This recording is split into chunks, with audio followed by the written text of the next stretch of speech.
Jadi dari tadi malam tim bergerak melakukan kegiatan penyelidikan tertutup di wilayah Kabupaten Muara Enim, Sumatera Selatan. Dalam rangkaiannya sampai dengan sore tadi, tim mengamankan sejumlah 10 orang, diamankan di wilayah Jakarta dan juga Sumatera Selatan.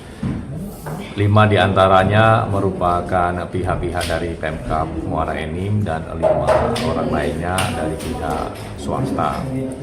Saat ini beberapa sedang dilakukan pemeriksaan intensif di tahap penyelidikan di Polda Sumsel.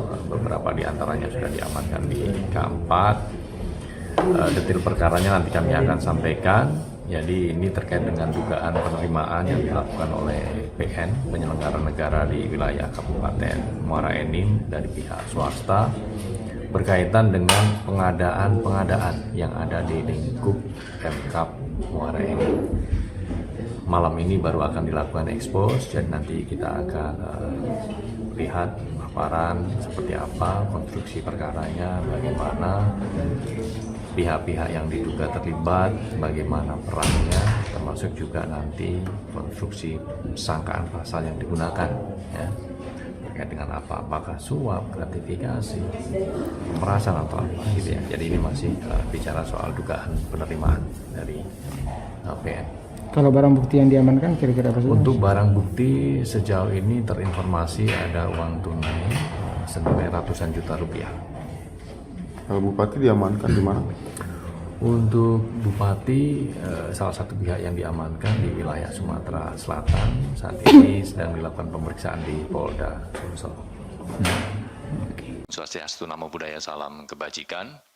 Yang terhormat Direktur Penyidikan Bapak Ahmad Taufik Hussein, yang kami hormati dan selalu banggakan kawan-kawan jurnalis yang terus mendukung upaya-upaya pemberantasan korupsi. Yang tentunya tidak kenal lelah, tidak kenal waktu, sehari-hari bersama KPK. Pada kesempatan ini kami ingin menyampaikan update atau perkembangan perkara terkait dengan kuota haji untuk penyelenggaraan ibadah haji Indonesia tahun 2023-2024. Di mana dalam kesempatan ini kami akan menyampaikan update terkait dengan penahanan terhadap 2 orang tersangka. Baik, untuk selengkapnya secara utuh seperti apa peran-peran dari para tersangka dan juga penahanannya, kepada Pak Direktur, waktu dan tempat kami persilakan.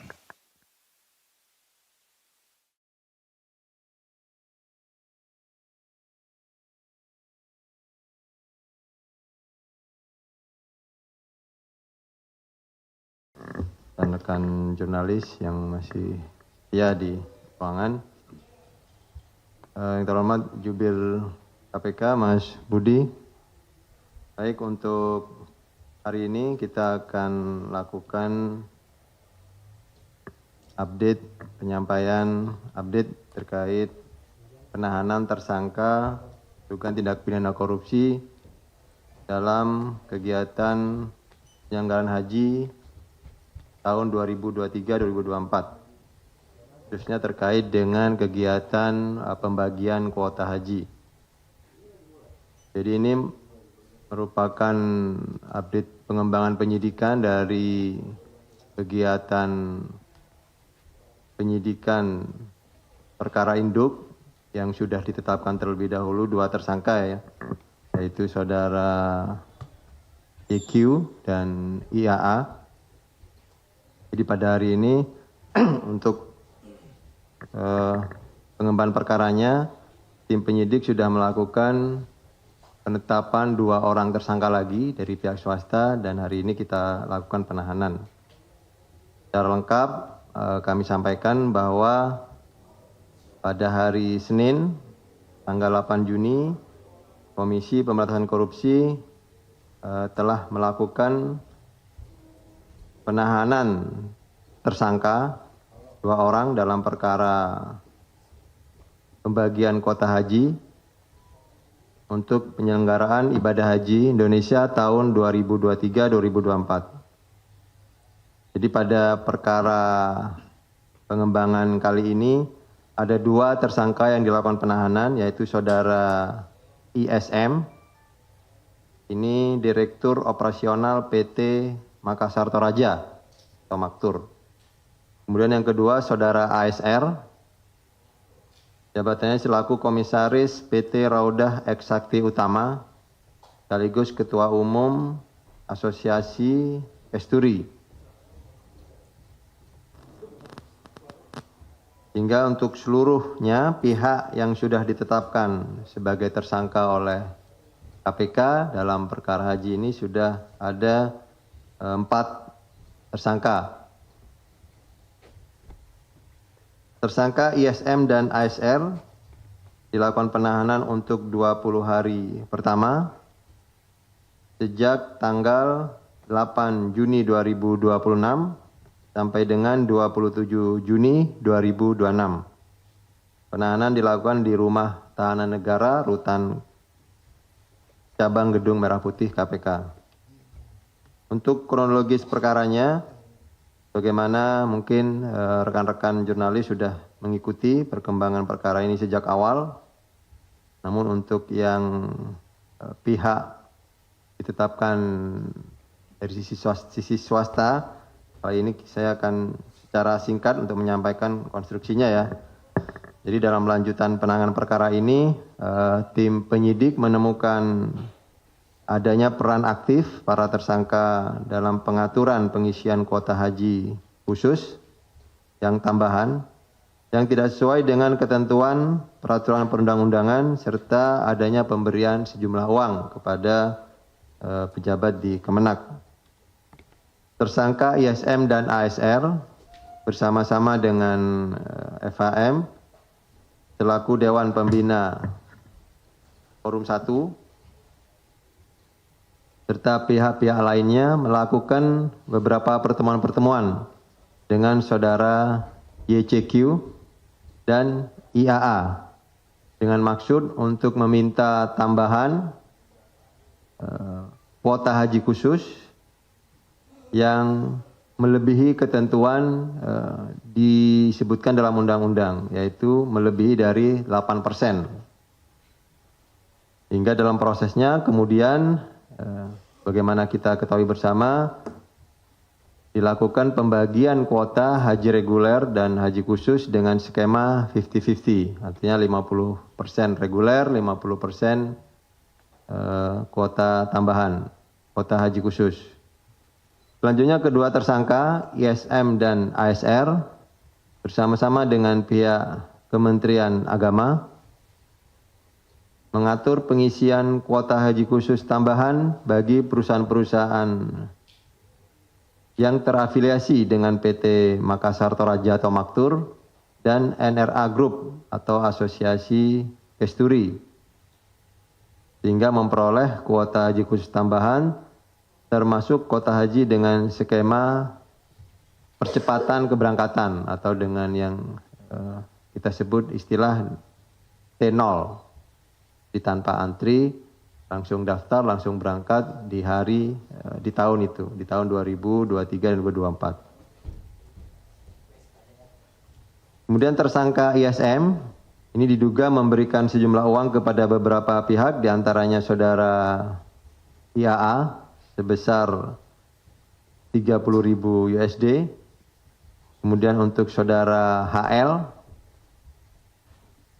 selaku Dirjen Penyelenggaraan Haji dan Umroh DHU sebesar 5.000 USD dan 16.000 Saudi Arabia Riyal. Dan untuk saudara RFA selaku Kasubdit Perizinan, Akreditasi dan Bina Haji Khusus sebesar 10.000 USD. Atas perbuatannya, PT Makassar Toraja atau Maktur memperoleh keuntungan tidak sah atau illegal gain pada tahun 2024 tidaknya mencapai sekitar 27,8 miliar rupiah. Sedangkan untuk tersangka ASR diduga memberikan sejumlah uang kepada IAA sebesar 406.000 US dollar. Dan atas pemberian itu ada sekitar 8 PHK, penyelenggara ibadah haji khusus atau travel ya, sering disebut, yang terafiliasi dengan tersangka ASR. Jadi tadi ada Kesturi, ada NRA Group, itu memperoleh keuntungan tidak sah pada tahun 2024 tidak-tidaknya sekitar 40,8 miliar rupiah. Nah, penerimaan sejumlah uang oleh IAA dan HL dari para tersangka ini diduga sebagai representasi dari saudara YCQ, selaku Menteri Agama pada saat itu.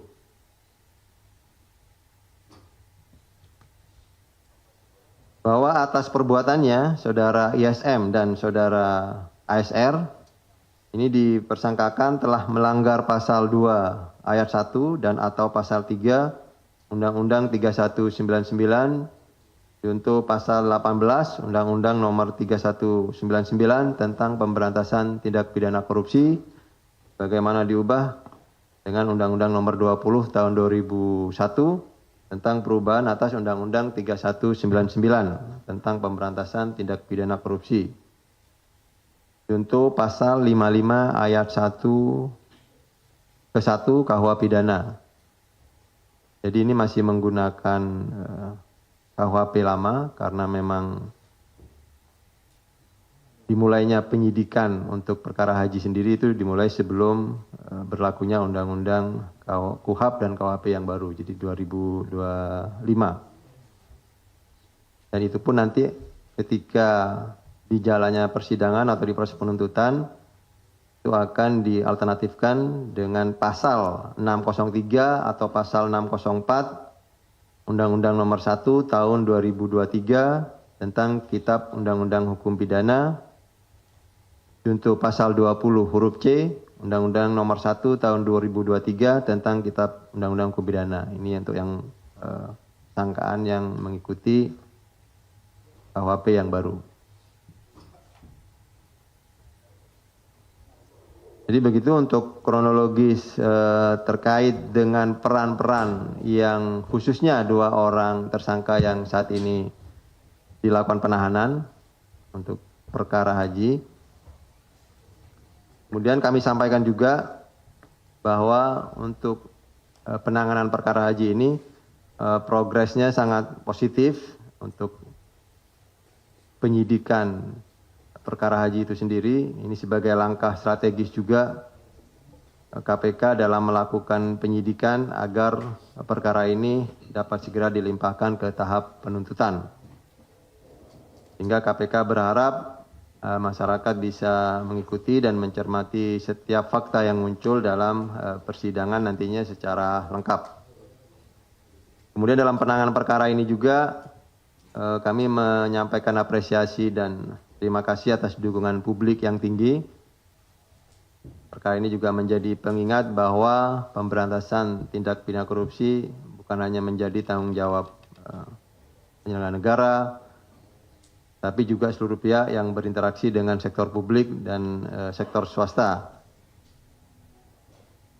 KPK juga mengingatkan bahwa pihak swasta merupakan mitra penting dalam membangun ekosistem penyelenggaraan ibadah haji yang berintegritas. Karena itu setiap pihak yang terlibat harus menjunjung tinggi prinsip keadilan, transparansi, dan akuntabilitas, serta tidak mengorbankan kepentingan masyarakat demi keuntungan pribadi maupun kelompok tertentu. Ini sebagaimana kita ketahui karena penyelenggaraan haji ini adalah melibatkan seluruh elemen, seluruh masyarakat, sehingga memang hak-hak masyarakat dalam menjalankan ibadah dan ritual keagamaan perlu kita dukung dan dipastikan prosesnya berjalan dengan benar. Oleh karena itu, kepercayaan publik terhadap tata kelola penyelenggaraan haji merupakan aset yang harus dijaga bersama oleh seluruh pihak terkait. Jadi demikian yang bisa kami sampaikan. Mungkin teman-teman juga sudah banyak mengetahui untuk substansi perkaranya. Nanti pertanyaan sedikit ya kira. Mungkin sebegitu ya Pak Jubir. Saya kembalikan dulu ke Mas Budi, silakan. Terima kasih. Baik, terima kasih Pak Direktur yang telah menjelaskan secara lengkap dan utuh bagaimana konstruksi perkara dan juga pihak-pihak yang dilakukan penahanan pada hari ini, yaitu Saudara ISM dan Saudara ASR yang dilakukan penahanan untuk 20 hari ke depan terhitung sejak tanggal 8 sampai dengan 27 Juni 2026. Termasuk bagaimana peran-peran dari para tersangka pada saat inisiatif awal pengaturan diskresi pembagian kuota haji, pengisian kuota hingga illegal gain yang didapatkan oleh para pihak terkait.